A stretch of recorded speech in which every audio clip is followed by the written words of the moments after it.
Okay, અરે જો સૌથી પહેલા આપણે મ્યુચ્યુઅલ ફંડનું જોઈએ, પછી આપણે આઈપીઓ પર જઈશું. બરાબર. હવે આ ગ્રો કરીને એપ છે, એવું જરૂરી નહીં ગ્રો પર છે, પણ આ ગ્રોમાં મને પ્રોપર બધી જ ઇન્ફોર્મેશન એક જ જગ્યાએ મળી જાય છે, એટલે હું ગ્રો રેફર કરું છું મ્યુચ્યુઅલ ફંડ માટે. બરાબર. જો અહીંયા ઉપર આવે છે option stock F N O mutual funds. હવે આમાં અલગ અલગ ટાઈપના મ્યુચ્યુઅલ ફંડ હોય. Large cap, mid cap, small cap, હા, પછી હાઇબ્રિડ હોય, ઘણા બધા અલગ અલગ અલગ અલગ ટાઈપના હોય. હવે એમાં એક એક વસ્તુ આપણે સમજીએ છીએ પહેલા. બરાબર. હવે કોઈ બી અત્યારે હું એક ખાલી આજે છે ને મોતીલાલ ઓસ્વાલ મિડ કેપ, પરાગ પરીખ ફ્લેક્સી કેપ, બંધન, એચડીએફસી, આ બધા મેઇન બ્રોકર્સ છે જે લોકો મ્યુચ્યુઅલ ફંડ આપે છે. હવે પહેલી વસ્તુ કે મ્યુચ્યુઅલ ફંડ શું છે. બરાબર. હવે જો હું એક ઓપન કરું છું. બરાબર. જે મ્યુચ્યુઅલ ફંડનું જોઉં છું, હવે એનું હોલ્ડિંગ છે. જો હોલ્ડિંગ છે 69 શેર્સનું હોલ્ડિંગ છે. એટલે આમાં શું છે, આ જેમાં જેમાં એમને ઇન્વેસ્ટ કર્યા છે, બરાબર, આટલું જે બી બધી આ બધા સ્ટોક્સ છે, શેર્સ છે. બરાબર. હવે જ્યારે હું નિપ્પોન ઇન્ડિયા લાર્જ કેપ ફંડનું એક યુનિટ ખરીદું છું, એટલે એક શેર ખરીદું છું. બરાબર. તો એના આટલા પર્સન્ટેજ જો એમાં પર્સન્ટેજ આપ્યા છે, એસેટ પર્સન્ટેજ એટલા ટકા આમાં જાય, એચડીએફસીમાં જાય 6%, રિલાયન્સમાં જાય 5%, આઈસીઆઈસીઆઈમાં જાય, સ્ટેટ બેંકમાં 4% જાય. બરાબર. એટલે એમાં અલગ અલગમાં ઇન્વેસ્ટ થઈ જાય. બરાબર. એ લોકો જ ઇન્વેસ્ટ કરી દે, એમની જાતે ઇન્વેસ્ટ કરે. એટલે જ્યારે મ્યુચ્યુઅલ ફંડ શું કહેવાય, ગ્રુપ ઓફ કંપનીઝ બાય કરીએ આપણે. એક કંપની, એક તમે મ્યુચ્યુઅલ ફંડ લીધો એમાં, એટલે હંડ્રેડ્સ ઓફ કંપનીઝ બાય થઈ જાય એની અંડરમાં. બરાબર. હવે આમાં કેવું હોય કે ભાઈ અમુક બેન્કિંગની આવે, અમુક ઓઇલની આવે, અમુક પછી એન્જિનિયરિંગની કંપની આવી ગઈ, અમુક ફાઇનાન્સની કંપની આવી ગઈ, આઈટીની કંપની આવી ગઈ. બરાબર. તો તમારો જે તમે જે ઇન્વેસ્ટ મ્યુચ્યુઅલ ફંડ એટલે શું હોય, એમાં કેવી રીતનું બધું આવી જાય? બધું એટલે આટલી જેટલી 69 કંપનીઝ છે ને, એ બધું જ તમારું લેવાઈ જાય. તમે એક મ્યુચ્યુઅલ ફંડ ખરીદો કોઈ બી, એ આટલા શેર્સમાં ઇન્વેસ્ટ કરે છે. બરાબર. એટલે તમે એક શેર આનો ખરીદો એટલે તમારું આટલું બધું જ આવી ગયું. એટલે હવે તમને જે એવરેજ દેખાય ને, એ બધાની એવરેજ, બધાનું જે પ્લસ માઇનસ થાય એની એવરેજ તમારો ગ્રોથ દેખાય. ઘણી વાર કેવું હોય કે ભાઈ આપણે ઇન્વેસ્ટ કર્યું બેન્કિંગમાં, પણ બેન્કિંગ ના ચાલ્યું, આઈટી ચાલી ગયું. બરાબર. અમુક વાર આઈટી ના ચાલે, અમુક વખત એન્જિનિયરિંગ સેક્ટર ચાલી જાય. તો આમાં ડાયવર્સિફિકેશન મળે આપણને, કે તમે 69 કંપનીમાં ઇન્વેસ્ટ કર્યું તો કંઈકનું કંઈક ક્યારેય ને ક્યારેક ચાલી જશે. બરાબર. એ છે મ્યુચ્યુઅલ ફંડ. હવે આ જે પર્સન્ટેજ છે, એટલે એટલા પર્સન્ટેજમાં એમણે આ વસ્તુમાં, આ શેરમાં ઇન્વેસ્ટ કર્યા છે. બરાબર. એટલે આખું એનું સૌથી પહેલા જ્યારે હવે તમે પહેલા જોવો કોઈ બી મ્યુચ્યુઅલ ફંડ જોવો, ત્યારે સૌથી પહેલા એ જોવાનું આ કયા સેક્ટરમાં છે, લાર્જ કેપ ફંડ. બરાબર. એટલે આની અંદર જેટલા બી સ્ટોક્સ હશે ને, એ બધા લાર્જ કેપ કંપનીઓ હશે, નાની નાની કંપનીઓ નહીં હોય. એટલે લાર્જ કેપથી શું સમજવાનું, કે આના રિટર્ન સ્ટાન્ડર્ડ હશે, કે મહિના એટલે વર્ષે 2 વર્ષે એક 7-8%, 10% રિટર્ન એટલું જ આપશે. આ લાર્જ કેપ કંપનીમાં એમને ઇન્વેસ્ટ કર્યું છે. બરાબર. હવે બીજી વસ્તુ, એનએવી. બરાબર. એનએવી એટલે આજનો ભાવ. આજે બધી જ કંપનીઓનું ભેગું જે થયું, એની જે એક સ્ટાન્ડર્ડ એક ભાવ આપ્યો કે આજનો આ ભાવ. હવે જે આના પ્લસ માઇનસ થશે ને, અહીંયા બે બેન્કિંગના ને જે જેટલા બાકી કંપનીના જે પ્લસ માઇનસ થશે, એ પ્લસ માઇનસ થઈને આમાં રિફ્લેક્ટ થશે એનએવીમાં બીજા દિવસે. બરાબર. હવે એનએવી એક રિલેટિવ ટર્મ છે. એવું નહીં કે એનએવી 10 એટલે સારી, 100 એટલે વધારે. એનએવી કાયમ રિલેટિવ ટર્મ છે. બરાબર. આજે આ પોઝિશન પર 100 રૂપિયા છે, એ 1000 રૂપિયા બી થઈ શકે. અને 10 રૂપિયાનું જે વસ્તુ છે, 10 રૂપિયાનું કોઈ, હવે નવા જે ફંડ આવે ને, જો હવે અહીંયા આપણે જોઈશું ન્યૂ ફંડ ઓફરિંગ. બરાબર. હવે આટલા લોકો નવા ફંડ લાવે છે. બરાબર. હવે એની આ જે લોન્ચ ડેટ છે, કે આ 25 ઓગસ્ટે, આ 2 સપ્ટેમ્બરે. બરાબર. આ બધા એની લોન્ચ ડેટ છે. એક મિનિટ. લોન્ચ અહીંયા એની ક્લોઝિંગ પ્રાઇસ આ રહી. બરાબર. આ બાજુ એની ક્લોઝિંગ પ્રાઇસ દેખાય છે. એ પ્રાઇસ એ ત્યારે એ ક્લોઝ થઈ જશે, એના પછી એનું ટ્રેડિંગ ચાલુ થશે. જ્યારે બી તમે નવો શેર જોશો એ કાયમ 10 રૂપિયા પર ચાલુ થાય. એની એનએવી કાયમ 10 રૂપિયા હોય. નવો જે બી ફંડ આવે ને એની પ્રાઇસ 10 રૂપિયા જ હોય. હવે 10 રૂપિયાથી રિલેટિવ ચાલે કે ઉપર નીચે જે બી થાય. ન્યૂ ફંડ ઓફરિંગ હોય એ કાયમ 10 રૂપિયા પર હોય. બરાબર. હવે આપણે જૂના પર એકવાર આવીએ. હવે આપણે મિડ કેપ કોઈ જોઈશું. તો મિડ કેપ જો હવે આમાં જે તમારો કોઈ ડાઉટ છે? હા બોલો. હા, એટલે ખાલી ઇન જનરલ ક્વેશ્ચન કે આ જે કેમ મ્યુચ્યુઅલ ફંડમાં ગેરંટેડ, લાઈક એમાં એવું કહે છે કે એટલીસ્ટ તમને મિનિમમ 7% તો મળશે, ભાઈ વધારે ના કહેવાય, 7 to 8% તો એટલીસ્ટ મળશે. તમે આ લોંગ, બેઝિકલી આ તો આપણે લોંગ ટર્મ માટે જ કરતા હોઈએ. હવે એ જ એનું રીઝન. એનું રીઝન એ છે કે જ્યારે તમે લાર્જ કેપમાં ઇન્વેસ્ટ કરો ને તો એ હાઈ ટ્રસ્ટેડ કંપનીઝ છે. બરાબર. એવું નહીં થાય કે ભાઈ એ બંધ થઈ જશે કે ભાઈ એક જ વર્ષમાં અડધી પ્રાઇસ થઈ ગઈ. એવું એ એટલી લાર્જ કેપ કંપની છે કે એવું થશે જ નહીં. અને એ બધી કંપનીઝ યુઝ્યુઅલી શેરમાં પણ 7-8% રિટર્ન આપે છે. સેમ વસ્તુ આમાં રિફ્લેક્ટ થશે. એ જે 7-8% રિફ્લેક્ટ થશે એ આમાં બી 7-8% રિફ્લેક્ટ થશે. પણ ગેરંટી કોઈ નહીં આપે. હા, હું એ જ કહું છું. એટલે ગેરંટી આમાં ડાઉન બી થઈ શકે ને, એવું નથી. થઈ શકે છે. તમે એ કહે છે કે મોસ્ટલી ક્યારેય નથી થતું, પણ તેમ છતાં થઈ શકે છે ખરું. 100% થઈ શકે છે. હવે જ્યારે કોવિડના ટાઈમ હતો ત્યારે લોકોએ એસઆઈપીમાં મ્યુચ્યુઅલ ફંડમાં ઇન્વેસ્ટ કર્યા હતા, પણ એવો ટાઈમ હતો બધું લોસમાં ચાલતું હતું. તો મ્યુચ્યુઅલ ફંડ પણ લોસમાં જ હતા. Okay okay. કાયમ અમુક પર્સન્ટેજ કેમ આપણે કંઈક પૈસા અલગ એફડીમાં કે એવામાં બી આપણે સૌથી પહેલું સેશન લીધું હતું ડાયવર્સિફિકેશન ઓફ અવર મની. તો એવા ટાઈમ પર મ્યુચ્યુઅલ ફંડ બી લોસમાં જ હશે. જેવું શેર લોસમાં હશે એવું મ્યુચ્યુઅલ ફંડ પણ લોસમાં હશે. ઓકે, બરાબર. મ્યુચ્યુઅલ ફંડ એસઆઈપી જેવું થાય ને? મ્યુચ્યુઅલ ફંડ એસઆઈપી કન્સેપ્ટ છે. ફરી એકવાર જો હવે અહીંયા કેવું છે, મિનિમમ એસઆઈપી અમાઉન્ટ. એસઆઈપી એટલે સિસ્ટમેટિક ઇન્વેસ્ટમેન્ટ પ્લાન. હવે ફોર એક્ઝામ્પલ હું જે બી કરું છું, અહીંયા હું 500 રૂપિયાથી લઈને 1000 રૂપિયા, 10,000 રૂપિયા જે બી કરું મહિને, દર મહિને જે હું ઇન્વેસ્ટ કરીશ ત્યારે XYZ જે બી પ્રાઇસ હશે એ પ્રાઇસ પર બાય થઈ જશે. બરાબર. તો આ એક સિસ્ટમેટિક ઇન્વેસ્ટમેન્ટ પ્લાન થયો. હવે આમાં એક વસ્તુ એવી બી આવે વન ટાઈમ. હવે મારી જોડે હમણાં પૈસા છે અને મારે હમણાં 80-85 હજાર એક જ વારમાં નાખી દેવા છે, કે સમજો 20,000 બી નાખી દેવા છે. તમે લમસમ બી ઇન્વેસ્ટ કરી શકો છો મ્યુચ્યુઅલ ફંડમાં. જરૂરી નથી કે મ્યુચ્યુઅલ ફંડમાં એસઆઈપી જ કરવી કે ભાઈ મહિને મહિને જ ભરવા. એમાં તમે તો લમસમ એ હું વર્ષ માટે લમસમ એક વારનું નાખી દઉં, વર્ષ પછી હું જે રિટર્ન આવે લઈશ. ચાલે. અત્યારે સમજો એવું થયું કે માર્કેટ ક્રેશ થયું છે અને મને ખબર નહીં પડતી કે હું શેમાં ઇન્વેસ્ટ કરું. બરાબર. તો મ્યુચ્યુઅલ ફંડ બી ખરીદી શકો તમે. મ્યુચ્યુઅલ ફંડમાં ને એસઆઈપી ને એ બધામાં એવું ના હોય કે રિટર્ન એનું ફિક્સ મળે કે આટલા પર્સન્ટેજ એટલે એટલું મળે રિટર્ન. આખું શેર માર્કેટ થી રિલેટેડ છે. ફિક્સ કશું જ નહીં આમાં. કઈ જ વસ્તુ ફિક્સ નહીં. ખાલી આપણે એફડી માં કરીએ તો આપણને રિટર્ન એનું ફિક્સ મળે, બાકી આ બધામાં ના મળે. ક્યાંય રિટર્ન ફિક્સ નહીં. બરાબર. હવે એનએવી જે કીધું, એનએવી પરથી આઈડિયા શું આવે? એનએવી પરથી કશો જ આઈડિયા ના આવે. એનએવી શું છે? આટલું જે એનો શેર જ્યારે 10 રૂપિયાથી ચાલુ થયો હશે મ્યુચ્યુઅલ ફંડ, અત્યારે 100 રૂપિયા પર આવ્યો. હા, એટલે અત્યારનો ભાવ આ છે. હવે આજથી રિલાયન્સ આટલું વધે, આ આટલું વધે, આ આટલું વધે, આટલું વધે, તો એ એના રિલેટિવમાં એટલું વધતી જશે. કોઈ બીજું મ્યુચ્યુઅલ ફંડ જોઈશું ને સેમ, સમજો હું 2 ફંડ બતાવું. જો હવે અહીંયા કેટેગરીમાં છે ઇક્વિટીમાં. હવે જો આમાં આટલી બધી કેટેગરી છે. Flexi cap. ફ્લેક્સી કેપ એટલે શું છે? મિડ કેપ, સ્મોલ કેપ અને લાર્જ કેપ. એનું આખું ફ્લેક્સિબલ ટર્મ હોય. બરાબર. હવે ઇન્ટરનેશનલ એટલે એમાં ઇન્ટરનેશનલ સ્ટોક્સ બી એ લોકો બાય કરશે. એકવાર જોવું હોય તો હું એકાદો ઓપન કરું. બરાબર.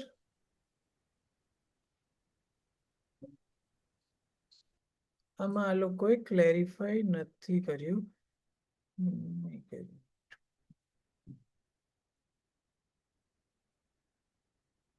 એ લોકોએ ત્યાંના એક મ્યુચ્યુઅલ ફંડમાં ડાયરેક્ટ એમને ઇન્વેસ્ટ કર્યું છે.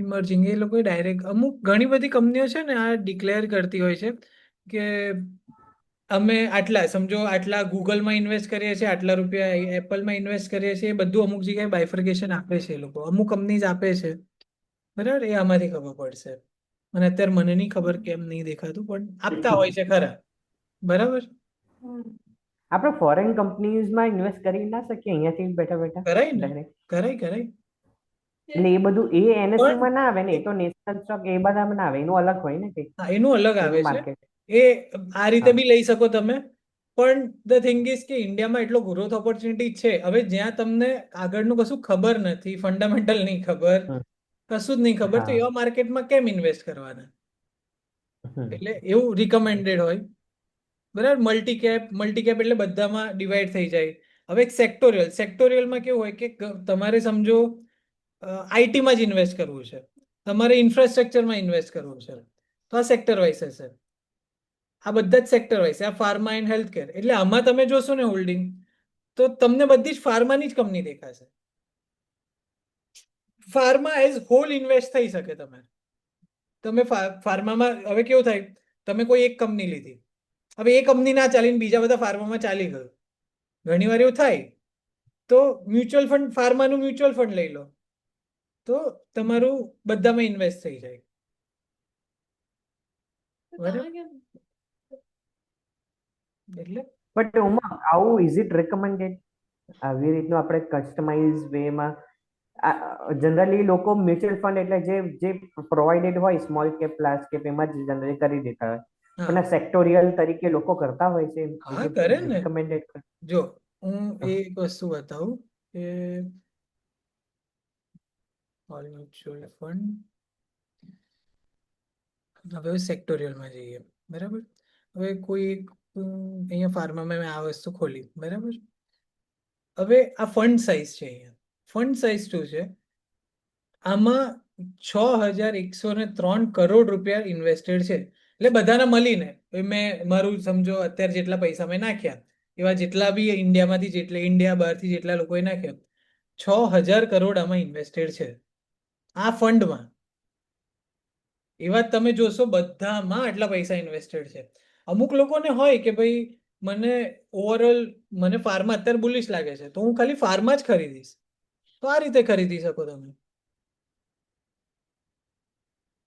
બરાબર એટલે તમારું શું વિઝન છે યુઝ્યુઅલી જો હું જે રિકમેન્ડ કરું કે આમાં તમે જાઓ ને તો તમારે ઈધર 2 કે 3 મ્યુચ્યુઅલ ફંડ લઈ લેવાના લાર્જ કેપમાં યુઝ્યુઅલી નહીં જવાનું બરાબર ઈધર જાઓ તો મિડ કેપ લાર્જ કેપ કાં તો તમે પેલામાં જતા રહો ફ્લેક્સી કેપ કાં તો મલ્ટી કેપ બરાબર તો એમાં તમારું બધા સેક્ટરમાં ઇક્વલ ડિવિઝન થઈ જશે બરાબર સ્મોલ કેપ કેવું છે સ્મોલ કેપ હવે સમજો તમારે 5,000ની એસઆઈપી કરવી છે મહિને તો તમે સ્મોલ કેપને 1,000 રૂપિયા કરી શકો કે ભાઈ 1,000 રૂપિયા સ્મોલ કેપમાં બીજા 5 કે 3 અલગ અલગ કંપનીમાં અલગ અલગ મ્યુચ્યુઅલ ફંડ લઈ લો જરૂરી નથી કે તમે જો 5,000 ઇન્વેસ્ટ કરવા છે તો એક જ કંપનીમાં નાખો 1,000 કરીને બી તમે 5 અલગ અલગ મ્યુચ્યુઅલ ફંડ ખરીદી શકો છો બરાબર એટલે આ વસ્તુ છે હવે ફ્લેક્સી કેપ મિડ કેપ લેશો ને તો એમાં તમારે જો બધા જ પાર્ટ્સના શેર આવી જશે large cap company small cap company જો હવે એક મલ્ટી કેપ આપણે ઓપન કરીએ અરે HDFC મલ્ટી કેપ ફંડ બરાબર છે હવે આમાં જો આ બધી જ અલગ અલગ કંપની આવી ગઈ આટલું એનું લિસ્ટ મળી ગયું આપણને બરાબર કેટલી કંપનીમાં ઇન્વેસ્ટ કર્યું છે 242 કંપનીઝમાં ઇન્વેસ્ટ કરે છે હવે આના વેટેજ હોય હવે આ HDFCમાં 3-4% વેટેજ છે આનું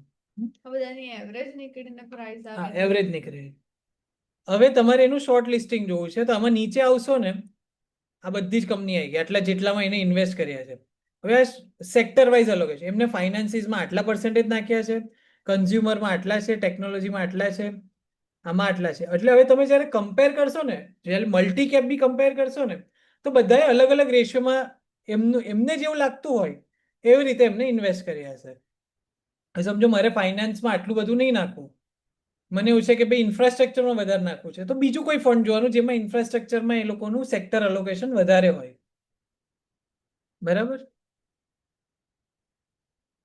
હવે આ જે નીચે બધું આવશો એમાં જો આ એના અલગ અલગ કમ્પેરિઝન છે અલગ અલગ કંપની જોડેના. બરાબર.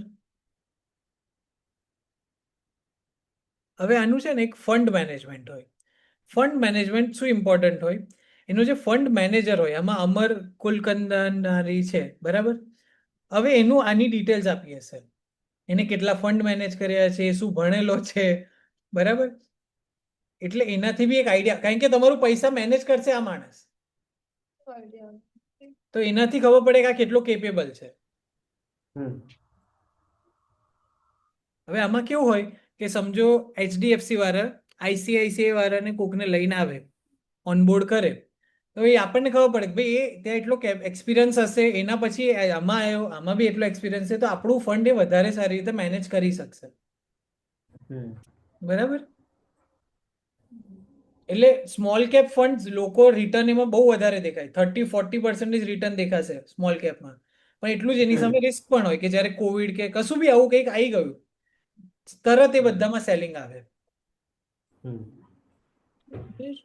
એટલે અને જો ઉમંગ, હા બોલો. મારું પોતાનું માની લે મ્યુચ્યુઅલ ફંડ રાખવું હોય કે આવી રીતે ઓપરેશન ઓફર, તો ધેટ મીન્સ કે હું એક મારી પાસે મોટો પોર્ટફોલિયો હોય, હું બધામાં ઇન્વેસ્ટ કરતો હોઉં, હું આવી રીતે ઓફર કરી શકું કે મારામાં મ્યુચ્યુઅલ ફંડમાં તમે લોકો મને ફંડ આપો, રાઈટ? હા એવી એવું છે. આ રીતનું. લોકો શું કરે છે, HDFC છે કે આ મોતીલાલ ઓસવાલ, પરાગ પરીખ, આ લોકો શું કરે, એમનું ફંડ હાઉસ છે. હવે એ લોકો ફંડ હાઉસમાં એ કહે કે અમે આટલું આમાં મ્યુચ્યુઅલ ફંડ લાવીએ છીએ, તો એ એમના પૈસા ના નાખતા હોય, લોકોના જ પૈસા એમાં ઇન્વેસ્ટેડ હોય. લોકોને એટલે બરાબર એમના છે. હોય પણ મેજરલી લોકોના હા જ પણ પૈસા ઇન્વેસ્ટેડ હોય એમાં. સર, બરાબર. એટલે આ રીતનું આખું આ મ્યુચ્યુઅલ ફંડ વર્ક. બેઝિકલી એક શોર્ટકટ છે કે જો આપણે બહુ માથું ના મારવું હોય સ્ટોક જો બ્રોકર મગજ ના સ્ટોક બગાડવું હોય તો માર્કેટમાં, મ્યુચ્યુઅલ ફંડ લઈને બગાડવે મૂકી તો દો. મ્યુચ્યુઅલ ફંડમાં મૂકી દેવાનું. જો હવે આમાં છે ને તમે એ જોશો 1 year performance, 3 year, 5 year performance, તો જે બધા mid cap, flexi cap, small cap છે ને એ બધા રિટર્ન્સ બહુ સારા આપશે. 32, 30, 34%, 30% એવરેજ રિટર્ન છે. હવે આમાં હું જ્યારે ખાલી લાર્જ કેપ કરી દઈશ ને, ઇક્વિટી લાર્જ કેપ, તો લાર્જ કેપ તમને હવે એ જ્યારે 30 આપશે તો 20% આપશે, જ્યારે પેલા 20% આપશે તો આ 10% આપશે. લાર્જ કેપના રિટર્ન્સ કમ્પેરેટિવલી ઓછા જ હોય. બરાબર. એટલે લાર્જ કેપમાં બહુ રિફર નહીં અને કરવાનું. પહેલા કયું હતું જેમાં 30% હતું ને એ એ મિક્સ હતું, એ હતું, કયું હતું? મિક્સ હતું, સ્મોલ કેપ અને flexi cap, mid cap, multi. Multi cap હતું એ બધું. મ્યુચ્યુઅલ ફંડમાં ઇન્ટ્રાડે થાય ના થાય. એટલે એક દિવસે લઈને એક દિવસે વેચવું. મ્યુચ્યુઅલ ફંડ કેમ લેવા તો તમારે? શું છું ના તો થાય. રાતે કેવું એમનો ના. ટાઈમિંગ એવું કશું ટાઈમિંગ સેમ, માર્કેટ અવર્સ. આમાં બી માર્કેટ અવર્સ. આમાં SIP કરી શકો તમે. તમારું જો મંથલી એવું હોય કે મંથલી મારે આટલા પૈસા સેવ કરવા છે, તો આમાં છે ને એક જ મિનિટ, SIP કેલ્ક્યુલેટર આવે છે. એક જનરલ આઈડિયા આપું. હવે સમજો તમે મહિનાના 10,000 ઇન્વેસ્ટ કરો છો, બરાબર, SIPમાં. એક્સપેક્ટેડ તમારું કેટલું છે કે આપણે એટલું જ માનીએ કે 12% રિટર્ન આવશે. બરાબર. હવે સમજો તમે એક 20 વર્ષ કે એવું રાખો છો SIP, invested amount 24 lakhs, estimated return 67,98,000, આટલો પ્રોફિટ થશે, અને એની ઉપર એટલે ટોટલ વેલ્યુ 91,98,000 થશે. 12% પર ગ્રોથ કરીએ તો. બરાબર. આ લોંગ ટર્મમાં એટલે બતાવું છું તમને આઈડિયા આવે કે ભાઈ એવું તમે જોશો ને જ્યારે મ્યુચ્યુઅલ ફંડ ઇન્વેસ્ટ કરશો તો પહેલા વરસ દાડો તો તમને કશું દેખાશે જ નહીં કે અરે 25,000 ઇન્વેસ્ટ કર્યા એના 26-27,000 થયા ખાલી. આ લોંગ ટર્મ ગેઇન છે. એટલે જ્યારે તમે 10 વર્ષ, 20 વર્ષ, 25 વર્ષ ઇન્વેસ્ટ કરશો ને ત્યારે તમને વિઝિબલ રિટર્ન્સ દેખાશે. અને બીજું કશું જ લોજિક ના ચલાવો ને તો આમાં કેવું છે કે પૈસા ભેગા થાય. બરાબર. થોડું થોડું થોડું થોડું કરીને બી આમાં સારા એવા પૈસા ભેગા થાય. બરાબર. એના માટે એટલે આમાં આપણે સાથે ના ભરવા હોય તો આપણે મહિને મહિને બી આમાં ભરી શકીએ. ભરાય ભરાય. બે ઓપ્શન છે, મહિને મહિને બી ભરાય કે ગમે ત્યારે બી ભરાય. બરાબર. હવે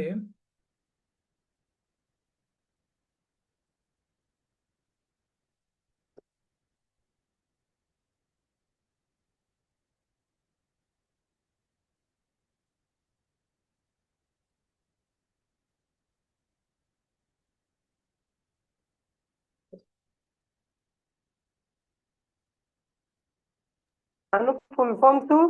ઇન્વેસ્ટમેન્ટ શેનું IPO initial initial public public opening.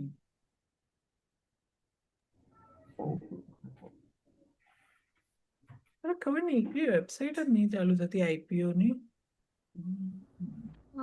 Mutual fund નું બતાવે ને ગ્રો વાળું તેનો પ્લેટફોર્મ ચાર્જ લાગતો હશે ને? ના, પ્લેટફોર્મ ચાર્જ નહીં લાગતો, એક્ઝિટ ચાર્જ હોય છે એ બધામાં. જો એટલે આપણું પતી જાય ત્યારે જ ચાર્જ લાગે. હા, એટલે પતી જાય ત્યારે, એટલે એ બહુ નોમિનલ હોય. જો એક્સપેન્સ રેશિયો 0.73%, બરાબર. એટલે જ્યારે તમે ખરીદશો ને તો 0.73% એ લોકો ચાર્જીસ લે છે, બરાબર. હવે એમાં એક્ઝિટ લોડ શું છે? For more than 10 units of investment and exit load of 1% if redeem within the 12 months. જ્યારે તમે 12 મહિના પછી રીડીમ કરશો તો કોઈ ચાર્જ જ નથી, એટલે આમાં કોઈ ચાર્જીસ જ નહીં લાગે, બરાબર. આના પરથી લેવાય ખરું ડાયરેક્ટ કોઈ હા. કોઈના કોઈ વગર? બ્રોકર વોકર કોઈની જરૂર નહીં, ડાયરેક્ટ આની પરથી લઈ શકો તમે,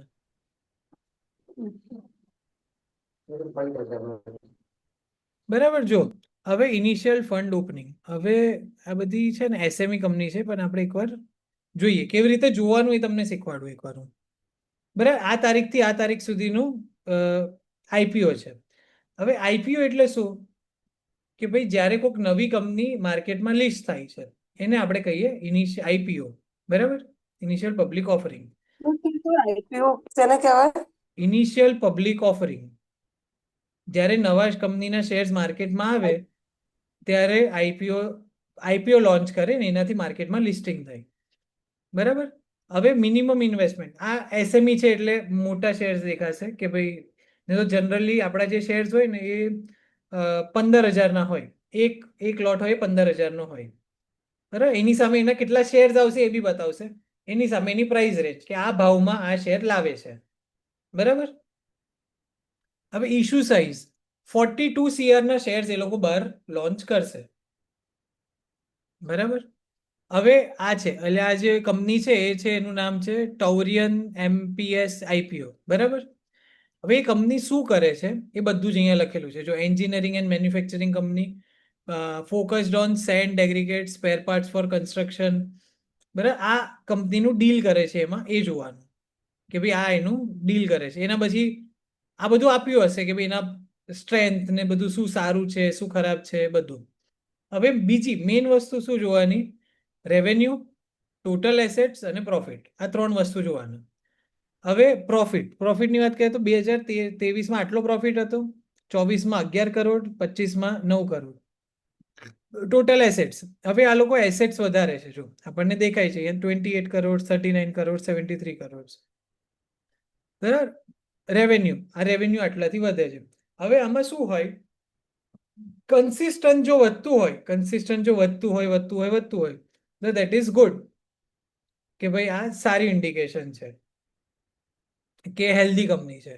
હવે અમુક કંપની હોય કે જેમાં બહુ ખાસ કશું દેખાતું જ ના હોય તો બી એ લોકો શેર્સ લઈને આવી જતા હોય, તો એ પછી કંપનીઝ આપણે અવોઇડ કરવાની, બરાબર. હવે અમુકમાં કેવું હોય છે કે આ તો એનએસસી વેબસાઇટ છે, અરે જે મેઇન વેબસાઇટ્સ હતી ને ખબર નહીં કે ગવર્મેન્ટે બેન લગાવે છે કે ખબર નહીં, ઓપન નહીં થતી. તો એમાં છે ને એ લોકો ગ્રે માર્કેટ પ્રાઇસ આપે. ગ્રે માર્કેટ પ્રાઇસ એટલે શું? કે જ્યારે કંપની લિસ્ટ થવાની હોય ને એની પહેલા એક એસ્ટિમેટ આપે કે ભાઈ આ સમજો 100 રૂપિયાનો ભાવ આપ્યો છે પણ એ 120 પર ખુલશે, કાં તો 100 રૂપિયાનું પ્રાઇસ છે પણ લિસ્ટ 100-150 પર થશે, બરાબર. તો શું થયું? 150 એટલે 50% પ્રોફિટ થયો, બરાબર. એટલે આ લોકો કેલ્ક્યુલેશન કરે કે ભાઈ બીજા કોઈ જગ્યામાં હું ઇન્વેસ્ટ કરું, અઠવાડિયાનું હોય કે આજે અપ્લાય કરો, એક્સેપ્ટ થાય એપ્લિકેશન ને અઠવાડિયામાં લિસ્ટિંગ થાય, બરાબર. તો જ્યારે આટલું કરો ને તો તમને જ્યારે 20% પ્રોફિટ કે એવું કંઈક મળતું હોય તો તમે કેમ ઇન્વેસ્ટ નહીં કરો? અઠવાડિયામાં જ 20% મળે, બરાબર? એટલે એ ગ્રે માર્કેટ પ્રાઇસ છે. ગ્રે માર્કેટ પ્રાઇસ જેટલી ઊંચી એટલું એવું કહેવાય કે ભાઈ હા ભાઈ આનું ડિમાન્ડ વધારે છે,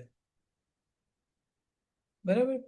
નોટ રિલાયેબલ અને નોટ તો ઓફિશિયલ. વચ્ચે આ ઓફિશિયલ બી ના હોય, હા એટલે રિલાયેબલ નથી, પણ જનરલી આ વસ્તુ લોકો જોતા હોય છે.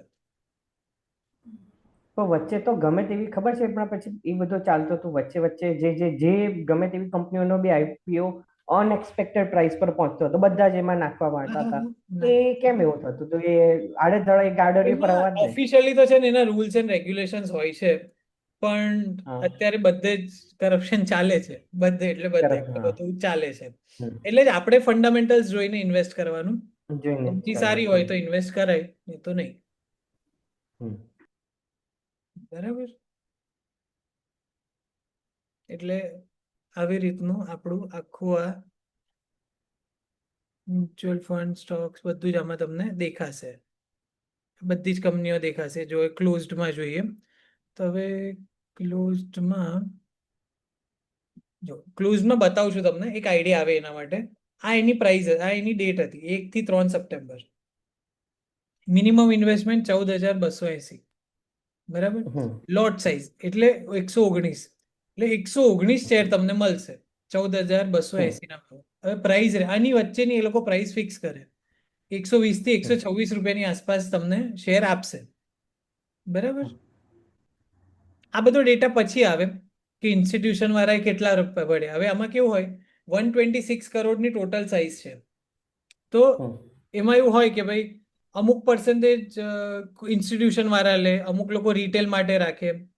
એટલે સમજો 10 કરોડ રૂપિયા, 10 કરોડના શેર્સ રિટેલ માટે છે.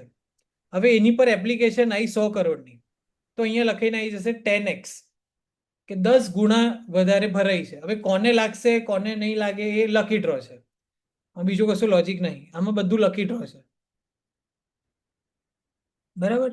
એની નીચે એની કંપનીની ડિટેલ્સ આવશે, એ બધી વાંચી લેવાની, એના કંપનીના એસેટ્સ વાંચી લેવાના, ફાઇનાન્શિયલ્સ વાંચી લેવાનું, એટલે ખબર પડે કે આપણને સારી કંપની છે કે ખરાબ કંપની છે કે શું છે, બરાબર? આ રીતનું આઈપીઓ આખું હોય છે. એટલે આપણે આજે 3 વસ્તુ બતાવી: ઝીરોધા, આઈપીઓ અને મ્યુચ્યુઅલ ફંડ. આમાં એ મળે ઉમંગ કે કેટલું એક્સપેક્ટેડ હતું અને અત્યારના કેટલી પ્રાઇસ થઈ એટલે આની પર ના જે મળે, ક્લોઝ થઈ ગઈ? એટલે આની પર ના મળે, પણ હા, બીજી એ બધી તો પછી વેબસાઇટ્સ આપણે સ્ટોક માર્કેટ, એ તો હા પછી હવે લિસ્ટ થઈ ગઈ એટલે સ્ટોક લિસ્ટ થાય એટલે માર્કેટમાંથી પછી જ સ્ટોક જોઈ લઈશું. માર્કેટમાં બધો ડેટા મળી જાય, હા હા હા હા. બરાબર? એટલે આ રીતનું લોટ સાઇઝ હોય, લોટ સાઇઝ એટલે નંબર ઓફ શેર્સ,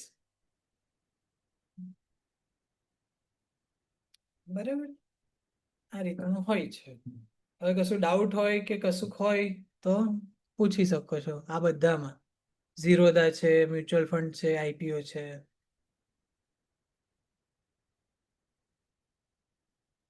આ એક શેરનો ભાવ 119 કે છે? ના, 120. 119 માં તો 14,280 ના ઇન્વેસ્ટમેન્ટ પર 119 શેર મળશે તમને. એટલે આ પ્રાઇસ ઓકે બેન્ડ ઓકે, હશે. હા 126 ઇન્ટુ 119 કરશો એટલે આટલું આવશે, હા હા બરાબર. બરાબર?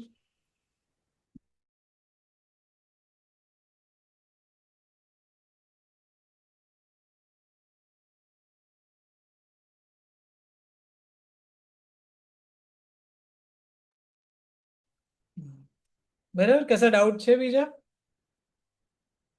આ ત્રણેય વસ્તુમાં? હમણાં તો નહીં, શું કરીશું ત્યારે ખ્યાલ આવશે.